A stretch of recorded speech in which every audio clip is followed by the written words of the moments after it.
Ahora tenemos con nosotros en un enlace Zoom a Fidel González Quincho.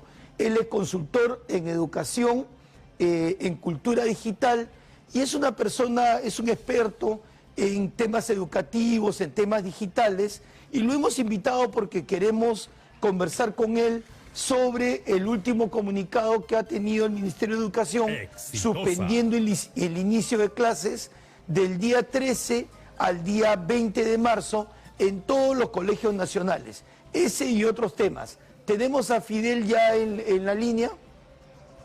Fidel, buenas noches. Muy buenas noches, Jorge. Qué gusto saludarte. Un saludo para Exitosa y toda la audiencia. Fidel, yo te agradezco mucho que participes en nuestro programa y queríamos primero conocer tu opinión sobre el comunicado del Ministerio de Educación que suspende el inicio de clases de este 13 para el día 20 y obviamente la razón es un tema de clima que está afectando al territorio nacional. ¿Qué opinión te merece ese comunicado? ¿Estás de acuerdo? ¿Crees que deberíamos seguir evaluando la proximidad del inicio de clases o ya deberíamos ir a las clases presenciales? Bueno, Jorge, en cuanto al inicio, la postergación del inicio de las labores escolares a nivel nacional, es oportuno que el Ministerio de Educación, a través del ministro Óscar Becerra, haya postergado, porque justamente por Senami han evaluado, estamos frente a un fenómeno natural, ¿no?, que ya se ha anunciado las precipitaciones de fuertes lluvias también acá en la ciudad capital. Entonces, frente a ello, tenemos que prevenir, porque la salud, la vida de nuestros estudiantes, no solamente de Lima, sino de todo el Perú, es importante, porque se está diciendo a través del comunicado de Senami que las lluvias van a ser muy fuertes, ¿no? Quizá recordando lo que pasó hace muchos años en Lima, ¿no?, el año aproximadamente 1972. Entonces, frente a ello, es necesario, porque justamente con ello estaríamos nosotros también previniendo ciertos malestares que podemos tener frente a estas precipitaciones lluviales, pues que realmente pueden colapsar algunas instituciones educativas. Sabemos que Defensa Civil ya años anteriores ha declarado algunas instituciones que requieren ya pues nueva infraestructura. Entonces, frente a ello, considero que es apropiado, es oportuno trasladar para el inicio del año lectivo escolar 2023 a partir del 20 de abril. Correcto. Pero eso también implica que tendrán que ir evaluando, ¿no?, las autoridades del Ministerio de Educación, así también como Senami. Así es. Fidel, obviamente nos encontramos en el marco de una emergencia nacional producto del ciclón Yaku, pero vamos a irnos un poquito antes de eso. Hace 15 días, cuando todavía no teníamos el fenómeno encima como ahora, ¿estaba en los colegios la infraestructura educativa preparada para iniciar las clases el día 13 de marzo? ¿Qué porcentaje de colegios ya estaban al 100%? Quiere decir, ok, para el inicio. ¿Y qué porcentaje no estaba preparado para recibir a los jóvenes estudiantes? Bien, ahora con este fenómeno natural, el ciclón Yaku, justamente nos pone pues en una alerta acerca de la infraestructura, ¿no?, de las instituciones educativas a nivel nacional. Como te dije en su momento, Jorge, el Defensa Civil ha evaluado muchas instituciones educativas a nivel nacional y hay un porcentaje que realmente pues requieren ya nueva infraestructura.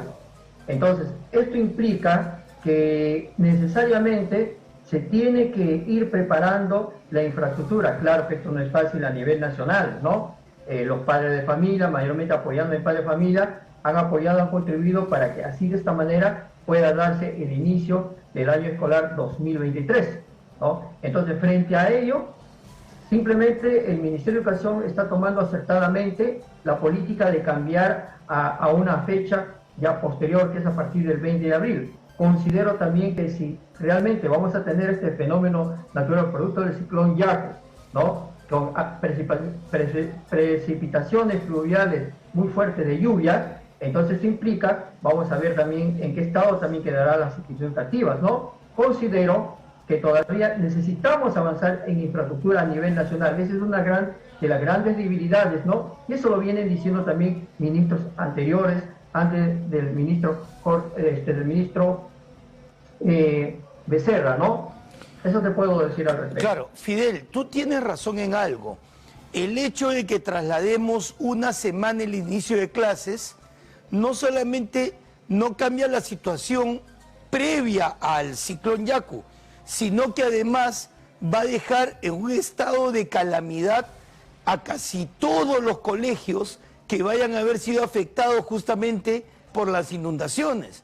Entonces no se trata de que ya el fenómeno pasó y las clases se inician en un colegio que va a estar, digamos, mojado, cuya infraestructura va a haber sufrido la humedad y además de eso, de repente con la posibilidad de lugares donde hayan mosquitos, posibilidad de que los jóvenes puedan recibir algún tipo de infección. Entonces, ¿cuál sería la solución? Ir nuevamente, por lo menos en los lugares donde se requiera nuevamente la virtualidad. ¿Deberíamos invertir para eso más en tecnología, por ejemplo? ¿O simplemente mandamos a los jóvenes a los colegios ya a partir del día 20 y bueno, que pase lo que pase, pues como siempre se hace acá en el Perú, ¿no? Mira, Jorge, has dicho un tema muy importante, retroalimentando y aclarando. Si realmente vamos a tener este fenómeno natural que va a afectar Lima, porque así lo dice Senami, ¿no? Con fuertes lluvias, imagínate que llueva pues como llueve en el norte del país, ¿no? Como ya hemos evidenciado en años anteriores. Esto implica que nuestro suelo pues no necesariamente no ha sido quizás tan evaluado oportunamente de la calidad del suelo que tenemos para construir la infraestructura. No solamente los colegios, hablamos también de las casas que tenemos en las diferentes zonas urbanas, marginales y rurales acá en Lima capital. Entonces, si queda húmedo frente a una lluvia que puede inundar pues, ¿no? El patio, puede inundar las calles, entonces va a haber humedad. Pero también tenemos que ver que va a afectar a la infraestructura. ¿Cómo van a quedar los techos ante fuertes lluvias? Porque se dice que va a llover pues algunos días. Esperemos que no sea así. Entonces, recordando la pandemia, ya la experiencia tenemos que preparar un nuevo escenario. Tenemos que seguir trabajando en todo caso, ir preparando la virtualidad. En el caso suceda este tipo de lluvia, acá vendrán los ingenieros civiles, principalmente también arquitectos, para que puedan evaluar las infraestructuras de los colegios a nivel nacional y especialmente de las zonas más afectadas donde hay mayor cantidad de lluvia, que se supone, se presume, ¿no? Porque todavía esto no es nada, digamos, que ha habido llovizna, ¿no? Ayer, acá en Lima. Entonces, frente a ello, el Ministerio de Educación debe aún más impulsar y afianzar lo que es netamente la educación virtual. Ya la pandemia nos ha mostrado que ha sido un buen aliado, pero si ha sido un buen aliado frente a fenómenos naturales que se va a presentar, entonces frente a ello tenemos que estar preparados. Ya Defensa Civil el año pasado, el año pasado, ha dado a conocer que hay muchas instituciones que están prácticamente en peligro pues, de caerse frente a un gran sismo, porque el Perú, estamos nosotros, quizás en algún momento puede haber un gran sismo, para eso nos estamos preparando, ¿no?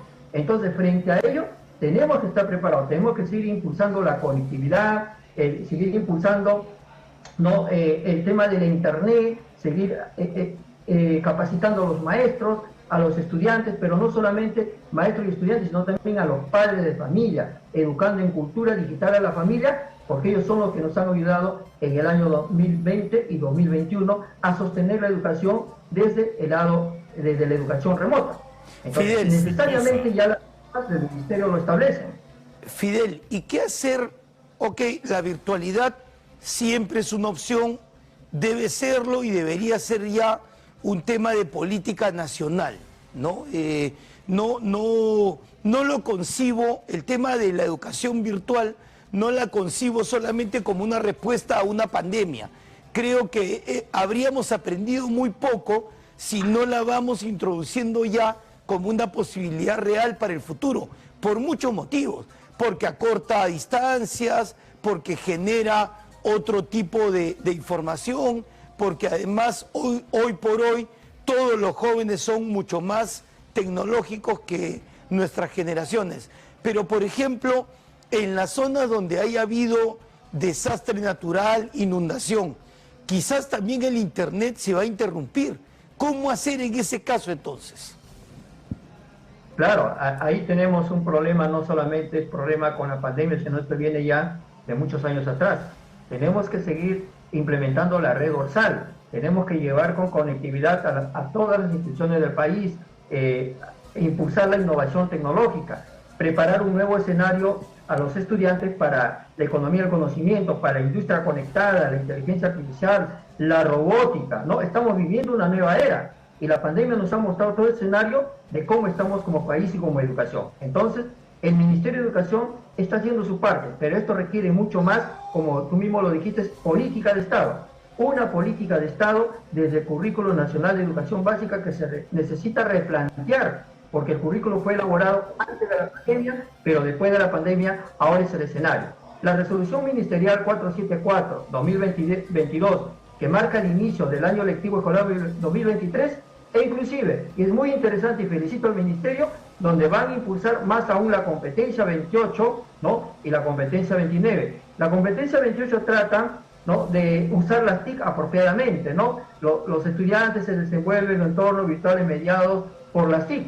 Esto que implica lo van a hacer desde el Ministerio de Educación, Dirección Regional y UGEL. Pero no solamente queda ahí. Hay que ver que muchas instituciones educativas en el país no cuentan con equipo de cómputo apropiado, no cuentan con pizarras digitales interactivas, no cuentan especialmente con conectividad. Tenemos que llevar conectividad al aula para así de esta manera cumplir lo que hace un momento acabas de mencionar, de verdaderamente llevar una educación de calidad, porque la educación de calidad hoy en día va, digamos, de la mano con la innovación tecnológica, las TIC, las herramientas digitales, las herramientas tecnológicas y la Internet.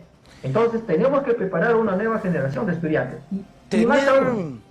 Fidel, tener una educación virtual, exitosa, por lo menos en algún nivel entre primaria y secundaria, no solamente supone, digamos, entrar en el futuro, sino también ahorrar una serie de costos, libros, cuadernos, el tema de gestionar tareas y de por sí la comunicación entre los jóvenes. Entonces, de todas maneras, creo que el Estado debería invertir más justamente en ampliar esa frontera de la comunicación virtual, esa frontera de la educación virtual. Desde tu experiencia, ¿cuánto ha hecho el Estado, digamos, si hablamos de 0 a 100, cuánto ha hecho el Estado por virtualizar la educación? ¿Cuánto está haciendo? Y si tú ves esto como futuro, o es que simplemente ya lo detuvimos y lo dejamos ahí, y nos vamos nuevamente al libro, al cuaderno, al aula donde escuchamos de manera pasiva y seguimos con esta manera antigua de educarnos, cuando en el mundo entero ya todo el mundo se educa, pues, digamos, virtualmente y con mucha información en la pantalla, en el terminal, porque esa es la manera de educarse el día de hoy. Es bien cierto lo que acabas de acotar, Jorge. En realidad necesitamos generar un cambio, reimpulsar una educación mediada por tecnología, y lo que se ha aprendido en los 2 años de pandemia, hoy en día trasladado como política de Estado.